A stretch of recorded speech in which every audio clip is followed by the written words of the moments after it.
Welcome to Roxy's Pinoy Stories. Magandang araw po, Miss Roxy. Tawagin niyo na lamang po ako sa pangalang Liza. 32 years old at meron akong asawa na si Gerald. Nasa abroad at ilang taon nang hindi umuwi dahil sa kontrata nito. Meron kaming isang anak na kasalukuyang nag-aaral ng high school.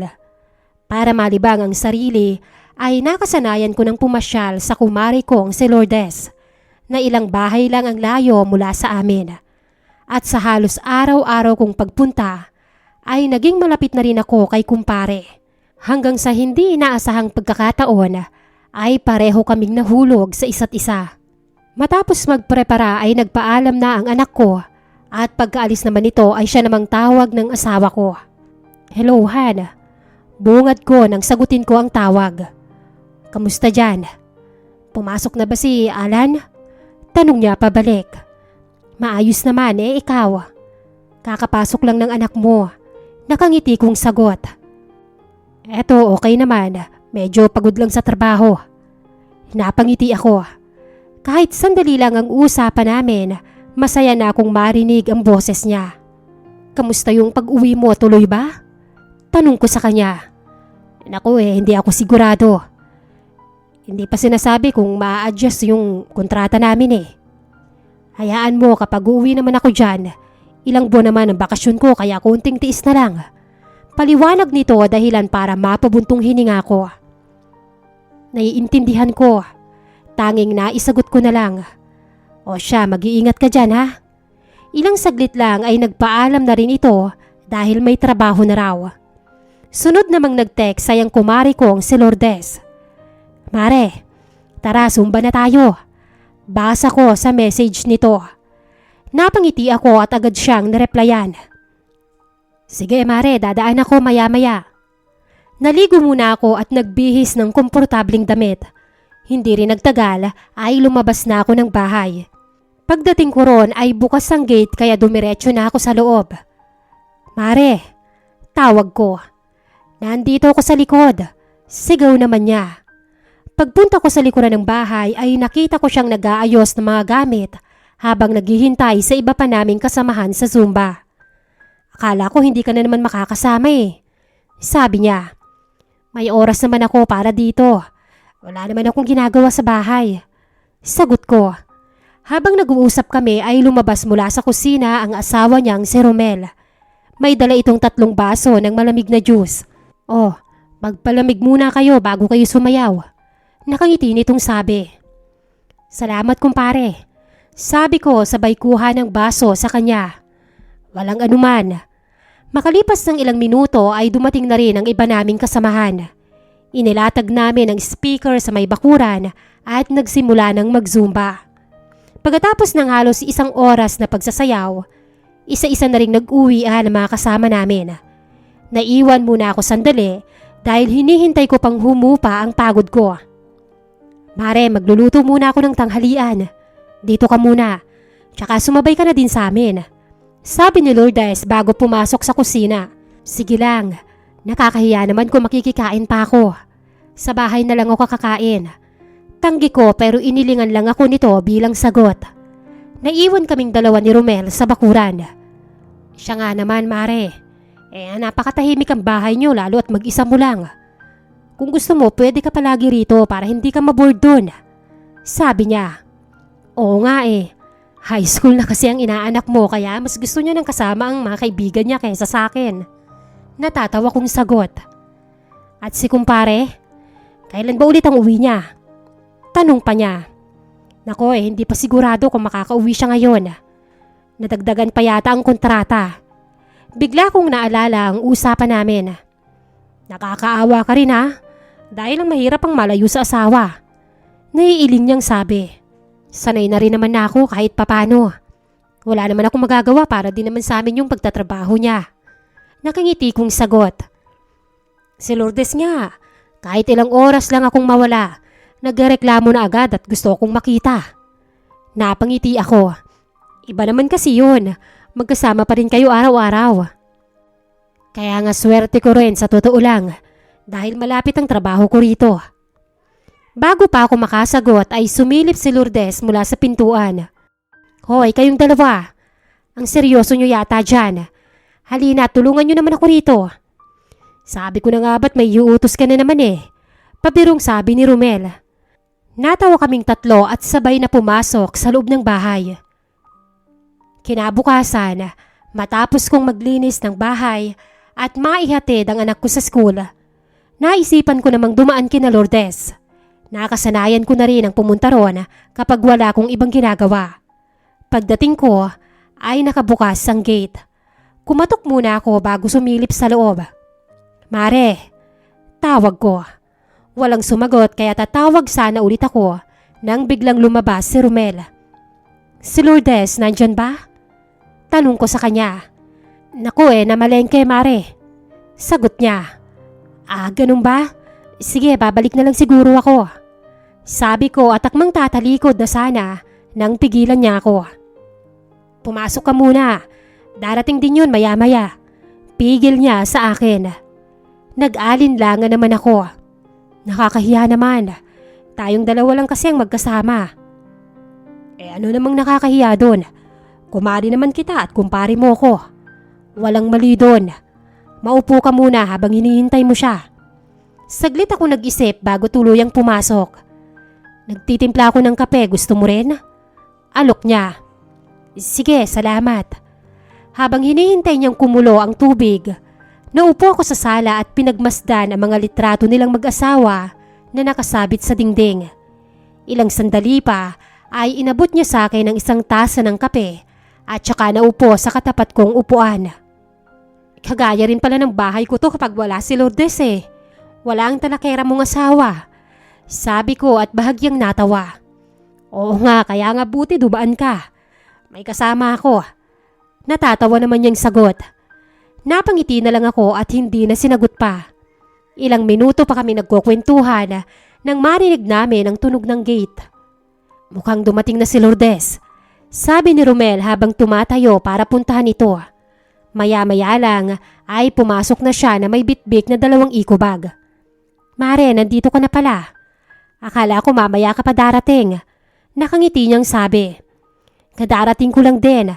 Sakto namang wala ka kaya si kumpare muna ang nakausap ko. Nako buti na lang. Baka na-board na naman yan kung mag-isa yan dito sa bahay. Natatawang sabi niya habang inaabot kay Romel ang mga pinamili. Kaya nga sabi ko sa kanya wag nang umalis at antayin ka na lang. Sagot ni Romel sabay kuha ng mga dala nito. Habang inaayos nila ang mga pinamili, tumulong na rin ako sa paghihiwa ng mga gulay. Pagsapit ng hapon, matapos sa mga gawaing bahay, biglang nag-aya si Lourdes ng inuman. Minsan lang naman, Liza. Tara, inom tayo. May natira pang mga beer dito sa ref. Alok nito. Napangiti ako. Sige, pero hindi ako dadami ng inom at baka hindi na ako makauwi. Natatawang sabi ko. Oh, sige, ikaw ang bahala. Sagot nito bago bumaling sa kung nasaan ang asawa. Han, kumuha ka nga ng pulutan. Sigaw ni Lourdes. Lumabas naman si Romel na may dalang chicharon at mani. Umupo kaming tatlo sa may terrace habang nagkukwentuhan. Kung ano-ano lang ang napag-usapan namin. Mga alaala noong magkakaibigan pa lang kami. Mga kalokohan hanggang sa napunta ang usapan sa buhay may asawa. Ang hirap din pala kapag laging wala ang asawa at nasa malayo. Biro ni Lourdes sabay tingin sa akin. Napangiti na lang ako. Sanay na rin ako na nasa malayo kaya tiis-tiis na lang talaga. Makalipas ang ilang bote, halatang tinamaan na si Lourdes. Nako, tingnan mo nga mukhang nauna pa ako sa'yo. Naihilo na ako. Sabi niya habang tumatawa. Tama na nga yan. Pumasok ka muna at magpahinga. Sabi ni Romel sa kanya. O sige, kayo na ang bahala riyan. Paalam nito na tinanguan ko naman. Naiwan kaming dalawa ni Romel sa terrace. Tahimik kaming parehong nakatingin sa kalsada habang hawak ang kanya-kanyang bote. Nakakamiss lang din kabanding yung si paring Gerald. Ang tagal nang hindi umuwi. Kalaunan ay sabi niya na ikinangiti ko. Maswerte siya sa'yo dahil kahit ilang taon siyang wala, hinihintay mo pa rin. Napabuntong hininga ko. Minsan napapagod din ako. Pero wala naman akong magagawa dahil para nga naman sa amin yung ginagawa niya doon. Tahimik lang siyang tumango bago muling nagsalita. Pero kung ako ang asawa mo, hindi ko hayaang maghintay ng ganong katagal. Kahit papano uuwi-uwi ako. Sabi nito. Napatingin ako sa kanya. Ilang segundo kaming walang imik. Hindi ko alam kung bakit biglang bumilis ang tibok ng dibdib ko. Agad kong ibinaba ang tingin at pilit kong binaliwala ang narinig. Pero nang umupo siya sa tabi ko at unti-unti akong hinawakan sa kamay, ay doon ako napaangat ng tingin sa kanya. Nagtama ang mga mata namin at kitang-kita ko ang init doon, Miss Roxy. Hinawakan niya ang baba ko at inilapit ang sarili sa akin. At dala ng alak ay hinayaan ko siyang halikan ako. At dala ng pagkasabik ay tinugon ko ang mainit nitong halik. Ang pagkasabik ko sa asawa ko ay sa kanya ko naibaling. Ang kasabikang hanggang sa tuluyan akong natupok ng apoy ng temptasyon. Dinala niya ako sa luma nilang kwarto at doon ginawa ang bagay na dapat sa mga asawa lang namin ginagawa. Ngunit natauhan ako kung kailan natapos na namin. Sising-sisi ako ngunit huli na, Miss Roxy. Walang nangyari. Hindi yun nangyari. Kinakabahan kong sabi at hindi magawang tumingin sa kanya. Sige na, uuwi na ako. Baka magising pa si Kumari at hanapin ka. Tumango lang si Romel at halos hindi makasagot. Sige, mag-iingat ka. Umalis akong magulo ang isip. Hindi ko alam kung bakit pa ulit-ulit kong naaalala ang mga sinabi niya, maging ang ginawa niyang paghalik. Doon ko unang naramdaman na may nagbago na sa paraan ng pagtingin namin sa isa't isa. Mula noon, Miss Roxy, sinubukan kong umiwas. 2 araw akong hindi dumaan sa bahay ni Lourdes. Pakiramdam ko kasi, mali na ang direksyong tinatahak namin ni Romel. Ngunit isang umaga, ay nag-message si Lourdes. Mare, may problema ba? Bakit hindi ka na yata dumadaan dito sa bahay? Baka nagtatampo ka na. Napabuntong hininga ko. Wala naman akong maidahilan kaya napagdesisyonan kong pumunta ulit. Pagdating ko ay nadatnan kong nagdidilig si Romel sa harapan ng bahay. Ilang araw kang hindi pumunta dito Akala ko iniiwasan mo na ako. Nakangiti niyang biro. Napatingin ako sa paligid bago siya sinamaan ng tingin. Kalimutan mo na ang nangyari. Wala lang yun, dala lang yun ng alak. Sabi ko sa kanya. Sinubukan ko pero hindi ko makalimutan. Ang hirap mong kalimutan, Mare. Hindi na ako sumagot at dumiretso na lang sa loob. Habang nagkakape kami ni Lourdes sa kusina, paminsan-minsan ay napapadaan si Romel. Kapag nagtatama ang mga mata namin, ngingiti lang siya ng bahagya. Ako naman ang unang umiiwas ng tingin. Napansin ni Lourdes ang pananahimik ko. Okay ka lang ba talaga, Liza? Mukhang may problema ka. Oo naman, okay lang ako. Medyo kulang lang sa tulog. Pagsisinungaling ko. Akala ko may problema ka Pansin nito kaya ngumiti lang ako para hindi na siya magtanong pa. Makalipas ang ilang araw, mas naging madalas ang pagpapadala ni Romel ng mga mensahe. Dadaan ka ba mamaya? Nagluto si Lourdes ng pansit. Hindi ko na lang nire-replyan ang mga text niya para makaiwas. Pero sadyang makulit.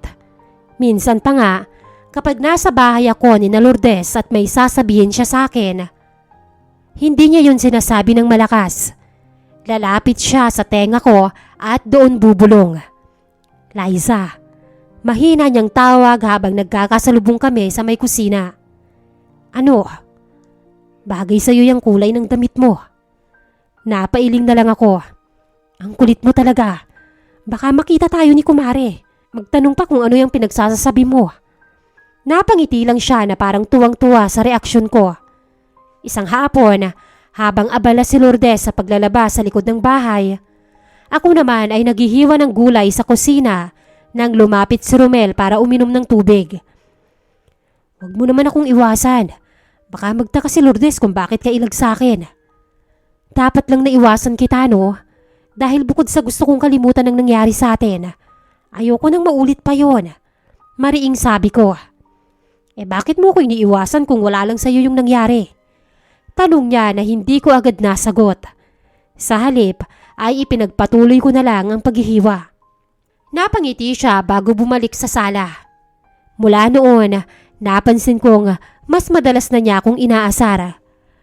Kapag may pagkakataong hindi nakatingin si Lourdes, bubulong siya na simpleng biro o kaya ay ngingitian ako. Maliit na bagay lang yun, pero sapat para guluhin ang isip ko. Unti-unti ay nasanay na kaming mag-usap ng palihim at magtago ng mga tingin sa isa't isa. Hindi pa man namin inaamin, pareho na naming alam na may nabubuo ng damdaming hindi dapat namin hinayaang lumalim. Gabi na nang tumawag ang asawa ko. Huminga ako ng malalim bago ito sinagot. Hello, Han. Bungad na bati ko. Han, may good news ako. Halata sa mukha nito ang saya at pagkasabik. Hindi na tuloy ang pag-adjust sa kontrata. Makakauwi na kami sa susunod na linggo. Nakaramdam ako ng tuwa at kaba. Kaba dahil sa nagawa kong pagkakamali. Talaga, Han? Napaaga naman yata. Hindi ko mapigilang itanong. Oo, bonus na lang daw namin yung natitirang buwan. Kaya pwede na kaming makauwi. Nakangiti nitong sabi sa video call. Mabuti naman kung ganon. Excited na kaming makita ka ulit. Nakangiti kong sabi. Nasasabik akong makita ulit siya sa personal pagkatapos ng ilang taon naming hindi pagkikita. Sa wakas, makakauwi na rin ako. Miss na miss ko na kayo ng anak natin. O siya, Han. Babay na muna, may aasikasuhin pa kami. Paalam niya at pinatay ang tawag. Doon ay tuluyan akong napabuntong hininga. Kinabukasan, hindi ko maiwasang dumaan kina Lourdes. Gusto ko sanang sabihin agad kay Romel ang balita. Pero pagdating ko ron, ay nadatnan ko silang nasa kusina na mag-asawa. Mare, halika. Kagagawa ko lang ng merienda. Masayang bati ni Lourdes. Ngumiti ako at naupo. Maya-maya ay napatingin sa akin si Romel. Halatang may gusto siyang itanong pero hindi niya magawa dahil naroon ang asawa niya. Pagkalipas ng ilang minuto, Mare, sandali lang ha. Babalik din ako, may kukunin lang ako sa kapitbahay. Oo, sige. Sige lang. Nang makalabas siya, naiwan na naman kaming dalawa. Bakit parang may gusto kang sabihin? Tanong ni Romel. Huminga muna ako ng malalim bago sumagot. Uuwi na si Gerald sa susunod na linggo. Natahimik siya at unti-unting nawala ang ngiti sa mukha niya. Ganun ba? Oo, at sa tingin ko, hanggang dito na lang talaga tayo. Gusto ko nang tuldukan ang kalokohang ito. Mahinang boses kong sabi ngunit may diin. Hindi siya agad nakapagsalita. Liza, umiling ako sa gusto niyang iparating. Huwag na, Romel. Mali na nga ang unang nangyari sa atin. Ayoko na yung dagdagan pa. Ayokong lokohin ang asawa ko at lalong ayokong ipagkanulo ang kumari ko. Pero mahal na yata kita. Pilit niya dahilan para mapapikit ako. Romel, kahit ano pa ang nararamdaman natin, mali pa rin. May mga pamilyang masasaktan. Kaya habang kaya pa nating itigil, tigilan na natin. Tumango na lang siya at tahimik na napayuko. Sakto namang bumalik na si Lourdes kaya mabilis kaming nagbago ng usapan na parang walang nangyari. Lumipas ang ilang araw na hindi na ako muling dumaan sa bahay nila. Kahit nagde-text si Lourdes, nagdadahilan na lang akong marami akong ginagawa sa bahay. Dumating ang araw ng pag-uwi ng asawa ko. Maaga akong gumising kasama ang anak namin papunta sa airport para sunduin siya. Halo-halong emosyon ang nararamdaman ko at pagkakita ko sa kanya ay mahigpit ko siyang niyakap. Simula noon, pinili kong ilayo ang sarili ko kina Lourdes at kay Romel. Hindi na ako halos dumalaw sa bahay nila. Unti-unti na ring nawala ang komunikasyon namin ni Romel hanggang sa tuluyan na itong natapos. Hindi ko na mababawi ang pagkakamaling nagawa ko, pero maaari kong piliing huwag na itong ulitin. Minsan, sa mga bagay na akala natin ay walang mali siya, doon unti-unting nabubuo ang tukso. Kapag hindi natin alam ang hangganan, maaaring masakta ng mga taong walang ginawang mali at masira ang pamilyang matagal na binuo. Natutunan ko na ang tunay na pagmamahal ay hindi lang tungkol sa nararamdaman, kundi sa pagpili ng tamang gawin kahit mahirap. Hinding-hindi na mababawi ang pagkakamaling nagawa ko, pero habang may pagkakataon pang itama ang landas, piliin nating lumayo sa tukso bago pa tuluyang masira ang tiwala at relasyon ng mga taong nagmamahal sa atin. Sana po ay magsilbing aral ang naging kwento ko upang hindi na ito maranasan pa ng iba. Lubos na nagpapasalamat, Liza.